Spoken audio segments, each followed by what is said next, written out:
Just a quick video here. I'm starting to be inundated with zucchini from the garden, and much as I'd like to eat fried zucchini every day, I don't always get a chance. So here is a pot of boiling water, and there are 3 zucchini in there, sliced about about a ½ inch, quarter-inch slices. Now what you do is you put them in the hot water. I don't time them. I can tell they've changed color. So you can see that, or maybe you can't because this camera's not so hot. They change color, and actually the water starts to get a green tint to it. And that's all you want to do is just do kind of a quick hot bath. Some people say 15 minutes, 20 minutes, whatever the case may be. I time everything by YouTube videos. I'll put this pot of water on, I'll go sit down and watch about 3 YouTube videos, and I know it's about time. The next thing you do is you get a cold water bath. And here I have just a bowl with cold water, and as I'm getting ready to do that, I'm going to go to the freezer. I'm going to get out some ice cubes and dump them into that water, and then I'll plunge all those zucchini slices into that cold water, which will stop the cooking process. And then it's just a question of throwing them in a freezer bag and putting them in the freezer. So let me go get those into this water, all ready for the zucchini. Get there.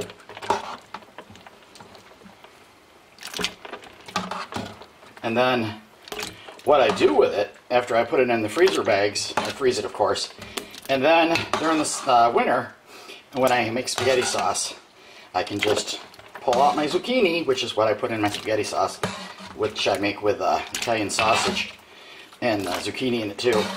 If you've never done it, you should try it. It's really, really good. The zucchini really kind of soaks up the flavor of the sauce. It's really awesome. But like I said, I was raised on a farm. I've always liked veggies.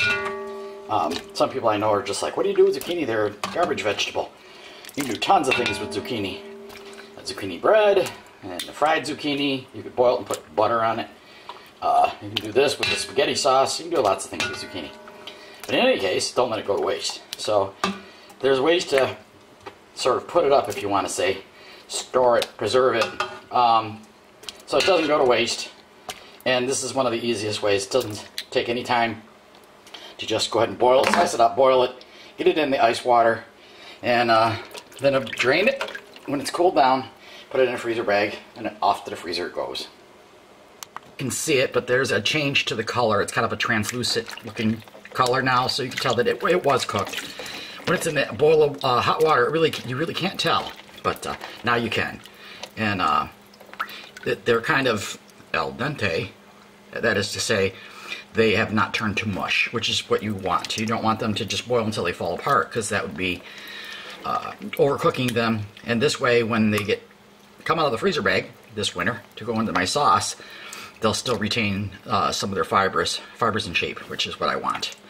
All right, now to get these into the bag and into the freezer.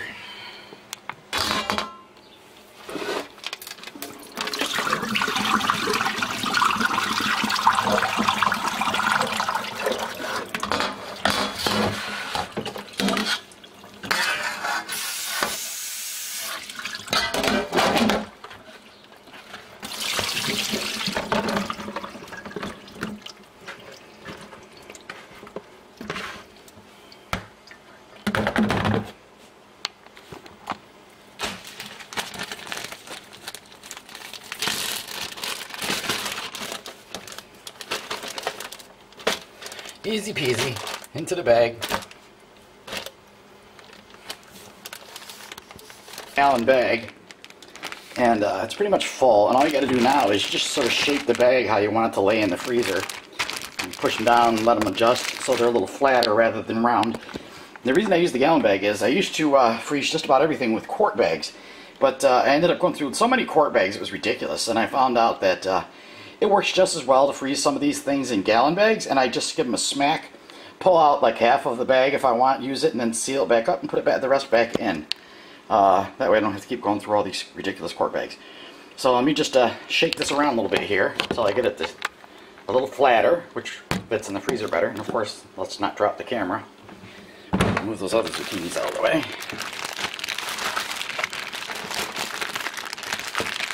Hold the end there and kind of give them a little wiggle.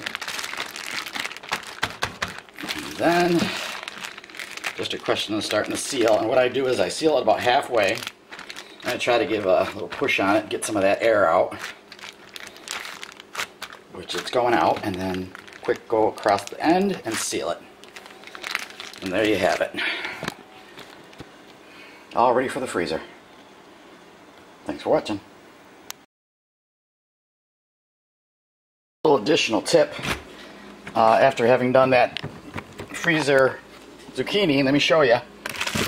This is spaghetti sauce, and it's in a bag. And what I did with it is I had a big pot that I make. This is only, I live alone, so when I make big pots of things, I freeze it. Here's a cake pan, and what I do is line them up inside a pan, and then I put them in the freezer so they hold their shape and don't splish splash all over the place inside the freezer. And then a day or two goes by, they're froze. I take the packages out of the pan, and voila, I've got bags of spaghetti sauce frozen in there. The other day, I froze hot peppers.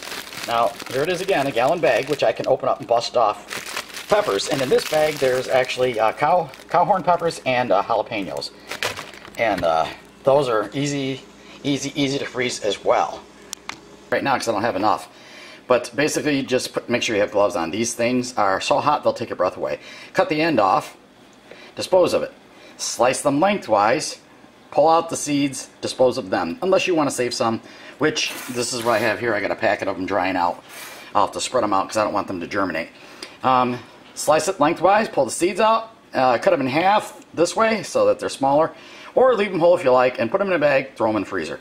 The acidity in peppers takes care of all the rest, and they come out delicious, and you can just chop them up, throw them in spaghetti, goulash, fried potatoes, whatever you want to use hot peppers for, or whatever your desire is. But they're very simple to freeze, and they come in handy later in the winter.